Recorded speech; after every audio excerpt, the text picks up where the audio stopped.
Hi friends. అభ్యర్థుల్లో ఉన్న కొన్ని సందేహాలను తీర్చే క్రమంలో ఇది మరొక ఐటము. మధ్యకాలంలో ఒక బీటెక్ క్యాండిడేట్ని తెలుగు గురించి చెప్పవయ్యా అన్న. వెంటనే అతను Telugu is a southern language, nearly 14 crore people are speaking in Telugu and many exponents are like that blah blah అంతా చెప్పేశాడు. ఇంతకీ తెలుగు గురించి తెలుగులో చెప్పటం ఆ క్యాండిడేట్కి రాదు. ఆంధ్రప్రదేశ్లో పుట్టింది, అంటే ఉమ్మడి ఆంధ్రప్రదేశ్ అనుకోండి. ఇప్పుడు ఈ పాయింట్ ఎందుకు చెప్పాల్సి వచ్చిందంటే 2000వ సంవత్సరం తర్వాత పర్టికులర్లీ ఐటీ రంగం విజృంభించడం, ఐటీ రంగానికి అనుకూలంగా ఇంగ్లీష్ మీడియం బలపడటము, దాన్ని ఆధారం చేసుకుని భవిష్యత్తులో పిల్లలకు ఉద్యోగాలు రావాలని చెప్పి తెలుగులో చదివించటం కంటే ఇంగ్లీష్ మీడియంలో చదివించడం ద్వారా ఎక్కువ ప్రయోజనం పొందాలని పేరెంట్స్ అనుకోవటం నాకు బాగా గుర్తు. 2002లోనే ఒక పబ్లిషర్ అన్నాడు, రాబోయే రోజుల్లో తెలుగు మీడియం స్కూల్స్కి కానీ తెలుగు పుస్తకాలకు కానీ తెలుగు విధానం తెలుగులో భావ వ్యక్తీకరణకు కానీ పెద్ద ప్రాధాన్యత ఉండదు అని. ఇప్పుడు ఈ పాయింట్ అంతా ఎందుకు చెప్పానంటే, రెండు తెలుగు రాష్ట్రాల్లో తెలుగు కాదు, ఓకే, తెలుగు రాష్ట్రాలు ఓకే, తెలుగు రాష్ట్రాల్లో చాలామంది కాంపిటేటివ్ ఆస్పిరెంట్స్కి ఒక డౌట్ ఉంది. ఏమిటా డౌట్ అంటే, తెలుగు మీడియంలో ప్రిపేర్ అయితే ఫెయిల్ అవుతామా, సక్సెస్ రాదా అని. పర్టికులర్లీ ఈ డౌట్ గ్రూప్ 1లో చాలా ఎక్కువగా ఉంది. ఎందుకంటే గ్రూప్ 1లో డిస్క్రిప్టివ్ ఎగ్జామ్ రాయాల్సి ఉంటుంది. డిస్క్రిప్టివ్ ఎగ్జామ్ రాసేటప్పుడు అభ్యర్థికి భావ వ్యక్తీకరణ అనేది చాలా ముఖ్యమైనది. అందులో అది ఇంగ్లీష్లో రాసినా తెలుగులో రాసినా భావం సరిగ్గా వెళ్ళాలి. ఓకే, సో ఇటువంటి పరిస్థితుల్లో రెండు తెలుగు రాష్ట్రాల్లో ఆ మధ్య వచ్చినటువంటి గ్రూప్ 1 ఫలితాలు, ఇది అవగానే గ్రూప్ 2 గురించి కూడా చెప్తాను. నిజంగానే మెజారిటీ అంటే దాదాపు 90% వరకు ఇంగ్లీష్ మీడియం వాళ్ళే ఉన్నారు. ఏది తెలుగు రాష్ట్రాల్లో ఇంగ్లీష్ మీడియం వాళ్ళు ఉన్నారు. అంటే తెలుగు అనేది దాదాపుగా చచ్చిపోయే దశకు వచ్చింది.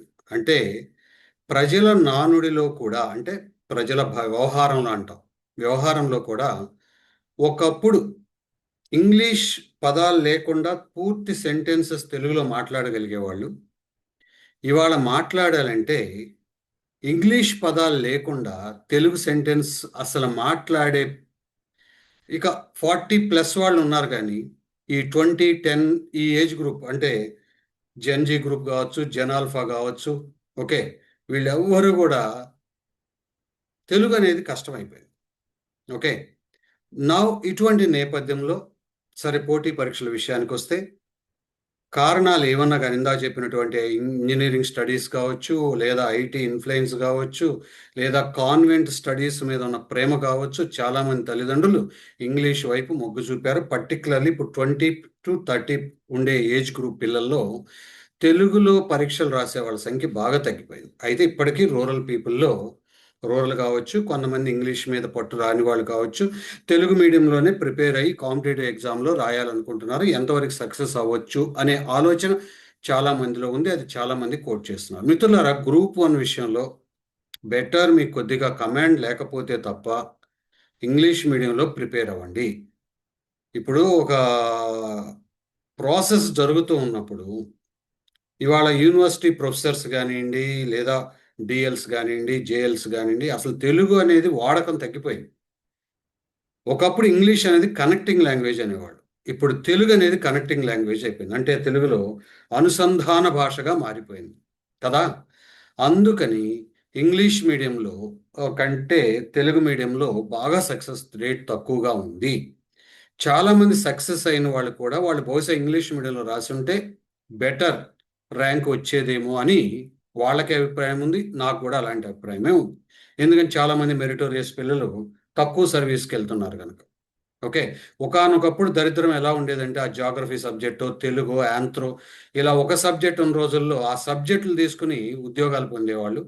ఇప్పుడు ఇంగ్లీష్ మీడియం సహాయంతో మంచి ఇంగ్లీష్ మీడియంలో తక్కువ స్టఫ్తో రాసినా ఎక్కువ మార్కులు వస్తున్నాయి అనేది అభియోగం. మరి సర్వీస్ కమిషన్ ఆ దృష్టి సారిస్తే మంచిది. నా గ్రూప్ 2 విషయానికి వద్దాం. సరే, గ్రూప్ 1లో తక్కువ ఛాన్స్ ఉన్నాయి, గ్రూప్ 2లో ఎలా ఉన్నాయి? చాలామంది గ్రూప్ 2 యాస్పిరెంట్స్ చెప్పేది ఇంగ్లీష్ మీడియంలో ఉన్న పుస్తకాల లభ్యత తెలుగు మీడియంలో లేదు సార్, అందువలన ఇంగ్లీష్ మీడియం వారికే ఎక్కువ అవకాశం ఉంది అని వాళ్ళ అభిప్రాయం. బట్ నా అబ్జర్వేషన్ తీసుకుంటే 50-50 ఛాన్సెస్ ఉన్నాయండి. ఇంగ్లీష్ అయినా తెలుగు అయినా పెద్ద కష్టమేం కాదు. ఇంకొంచెం చెప్పాలి అంటే కొన్ని సబ్జెక్టుల్లో ఇంగ్లీష్ మీడియంలో పుష్కలంగా మెటీరియల్ ఉంది, అది వాళ్ళకి బలం అని చెప్పచ్చు. వేరేస్ కొన్ని సబ్జెక్టులో తెలుగు మీడియంకి మెటీరియల్ బలంగా ఉంది. ఓకే, ఇప్పుడు ఉదాహరణకు ఆంధ్రప్రదేశ్ విభజన సమస్యలు, Andhra Pradesh geography, okay, Andhra Pradesh economy, లేదా తెలంగాణ జాగ్రఫీ, తెలంగాణ ఎకానమీ, తెలంగాణ ఉద్యమము, ఇలాంటి ప్రాంతీయ అంశాల్లో ఇప్పటికీ చాలామందికి ఇంగ్లీష్లో పెద్దగా మెటీరియల్ లేదు. అందుకే ఇప్పుడు చూడండి, AP geography, AP economy, Telangana geography, Telangana economy లాంటివి నన్ను అడుగుతుంటారు, సార్ వాటి ఇంగ్లీష్లో కూడా ట్రాన్స్లేట్ చేయండి. నిజంగా చాలా కష్టమైన విషయం. అంటే నేను ఇక్కడ మీకు చెప్పదలిచింది ఒకటే, ముఖ్యంగా మెటీరియల్ లభ్యత ఇంగ్లీష్ మీడియంలో ఎక్కడెక్కడ ఉందంటే, ఒకటి సైన్స్ అండ్ టెక్నాలజీలో ఉంది, రెండోది ఇండియన్ ఎకానమీలో ఉంది.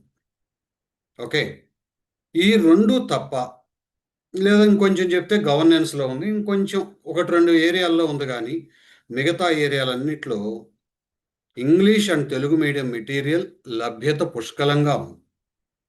అందువల్ల ఇంగ్లీష్ మీడియంలోనే చదివితే మార్క్స్ వస్తాయా అని మీలో ఎవరన్నా అనుకుంటే, పర్టికులర్లీ ఆబ్జెక్టివ్, అది సబ్జెక్టివ్ గ్రూప్ 1 ఎగ్జామ్లు అంటే భావ వ్యక్తీకరణ ఇంపార్టెంట్ కాబట్టి అక్కడ ఏ లాంగ్వేజ్లో కమాండ్ ఉంటే దానిలో ఎక్కువ వస్తాయి. బట్ ఇంగ్లీష్ వాళ్ళకి తక్కువ కమాండ్ ఉన్న ఎక్కువ మార్కులు వస్తున్నాయి. అందువల్ల నేను కూడా చెప్తున్నాను, నేను కూడా మెంటారింగ్ ఇంగ్లీష్లోనే ఇస్తున్నాను. ఓకే, సో తెలుగు మీడియంలో గ్రూప్ 2లో రాస్తే నష్టం అయితే ఏం లేదండి. బట్ ఓన్లీ థింగ్, మీరు అప్ టు డేట్ నాలెడ్జ్ కలిగి ఉండాలి. కొంచెం టర్మినాలజీ, కొన్ని పదాలు ఇంగ్లీష్లో నేర్చుకుంటూ తెలుగులో అర్థం చేసుకుంటే మీరు సక్సెస్ అవుతారు. దురదృష్టవశాత్తు మన 2 రాష్ట్రాల సర్వీస్ కమిషన్లు కూడా ముందు ఇంగ్లీష్ మీడియంలో పేపర్ తయారు చేస్తారు, తర్వాత తెలుగు మీడియంకి తర్జుమా అంటే ట్రాన్స్లేట్ చేస్తారు. చాలామందికి ట్రాన్స్లేషన్కి తెలుగు పదం తెలియదు, తర్జుమాను అనువాదం చేస్తారు. పైగా వాళ్ళ ఇన్స్ట్రక్షన్లు ఏమిస్తారు, ఇంగ్లీష్ మీడియంకి తెలుగు మీడియంకి ఏదైనా విభేదం వస్తే, డిఫరెన్స్ వస్తే ఇంగ్లీష్ మీడియంలో ఉన్న వెర్షనే రైట్ అవుతుంది క్వశ్చన్గా. అంటే బలైపోయిన తెలుగు మీడియం వాళ్ళ గురించి ఎవరు ఆలోచించరు. తెలుగు మీడియంలో ఉన్న వెర్షన్కి ప్రాధాన్యత లేదు అని చెప్పారు. వాళ్ళ ఇన్స్ట్రక్షన్లోనే ఉంటుంది చూడండి ముందుగానే. అందువలన నేను చెప్పేది ఏంటంటే, మీరు ఎకానమీ కానీ, సైన్స్ అండ్ టెక్నాలజీ కానీ, కొన్ని ఏరియాస్లో ఇప్పుడు డిజాస్టర్ మేనేజ్మెంట్ లాంటివి మంచి పుస్తకం నా ద్వారానే కాదు, ఇంకా మిగతా రచయితలు కూడా వదిలారు. ఇలా చాలామంది ఉన్నారు. కాబట్టి ఇవాళ మనం తెలుగు మీడియంలో అన్యాయం అయిపోతున్నామంటే, రీజనల్కి సంబంధించిన అనేక అంశాలు ఇంగ్లీష్ మీడియంలో చాలా మినిమల్ లెవెల్లో ఉన్నాయి. వాళ్ళందరూ ఏం చేస్తున్నారు, తెలుగు మీడియంలో పుస్తకాలు కొనుక్కొని ఇంగ్లీష్ మీడియంలో ట్రై చేస్తున్నారు. అది అక్కడ వచ్చిన తేడా. కాబట్టి గ్రూప్ 2 అభ్యర్థులైతే తెలుగు ఇంగ్లీష్ మీడియాల మధ్య తేడా చూడాల్సిన అవసరం ఏమీ లేదు. కాకపోతే మంచి పుస్తకాలు ఉండాలి. ఓకే, మీరు చిన్న పుస్తకం లేదా తక్కువ సమాచారం ఇది ఇందులోనే వస్తుంది అనుకుంటే మీ కర్మ, అది మనం ఏం చేయలేము ఎవరిని. వేరేస్ తెలుగు మీడియంలో మంచి పుస్తకాలు, బట్ గ్రూప్ 1లో మాత్రం డిస్క్రిప్టివ్ ఎగ్జామ్ కాబట్టి తక్కువ మార్కులు తెలుగు మీడియం వాళ్ళకి ఎందుకు వేస్తున్నారో ఎవరికి తెలియదు. ఇంగ్లీష్ మీడియం వాళ్ళకన్నా బెటర్ పెర్ఫార్మర్ అయినా, మంచి ప్రాధాన్యతని, పెర్ఫార్మెన్స్ని చూపించినా కానీ దురదృష్టవశాత్తు తెలుగు మీడియం వాళ్ళకి తక్కువ మార్కులే వస్తున్నాయి. అందువలన ఇంగ్లీష్ మీడియం, తెలుగు మీడియాల్లో గ్రూప్ 2లో ఎటువంటి పట్టించుకోకండి, అలాగే ఇతర ఎగ్జామ్స్లో కూడా పట్టించుకోకండి. 2 రాష్ట్రాల్లో కూడా గ్రూప్ 1లో మాత్రం కాస్త జాగ్రత్తగా టెర్మినాలజీని వాడుతూ రైట్ స్క్రిప్ట్స్ సరిగా ప్రిపేర్ చేసుకుంటూ ప్లాన్ చేసుకోండి. గ్రూప్ 2లో మాత్రం కొంచెం, ఉదాహరణకి ఇన్ఫ్లేషన్, ద్రవ్యోల్బణము. సో ఇప్పుడు ఈ ద్రవ్యోల్బణము అనే పదమే నేర్చుకుంటే వాడు ఇన్ఫ్లేషన్ అని తెలుగు లిపిలో ఇస్తాడు, అర్థమైందండి. అలాగే సైన్స్ అండ్ టెక్నాలజీలో నువ్వేదో క్షిపణి అని నేర్చుకుంటే వాడు మిస్సైల్ అని ఇస్తాడు. అర్థమైందా సమస్యలు ఏంటో? జలాంతర్గామి అంటే మనం ఈనాడు భాషలో తీసుకుంటే అన్ని ట్రూ ట్రాన్స్లేషన్ ఉంటుంది అక్కడ. ఓకే. వాళ్ళు గూడా ఈ మధ్య కొంచెం ఇంగ్లీష్ పదాలు బానే వాడుతున్నారు. బట్ ఎనీవే జాగ్రత్త. గ్రూప్ 2 ప్రిపేర్ అయ్యేటప్పుడు కొంచెం ఇంగ్లీష్ టర్మినాలజీని కూడా అర్థం చేసుకుంటూ పర్టిక్యులర్‌లీ ఇందాక చెప్పిన 2 సబ్జెక్టుల్లో చూసుకుంటూ ముందుకు వెళ్తే బెటర్ పెర్ఫార్మ్. కాబట్టి ఇక్కడ గ్రూప్ 1, గ్రూప్ 2 తెలుగు మీడియం అనే అంశాన్ని ఆధారం చేసుకొని ఈ వీడియో చేస్తున్నాను. ఓకే. మీకు నచ్చినా నచ్చకపోయినా ఉన్నది చెప్పాను. ఇష్టమైతే వినండి. లేదంటే వదిలేయండి. All the best. ఓహ్! అంతా మంచి జరుగ్గాక. తెలుగు మీడియం కదా! రైట్. Thank you.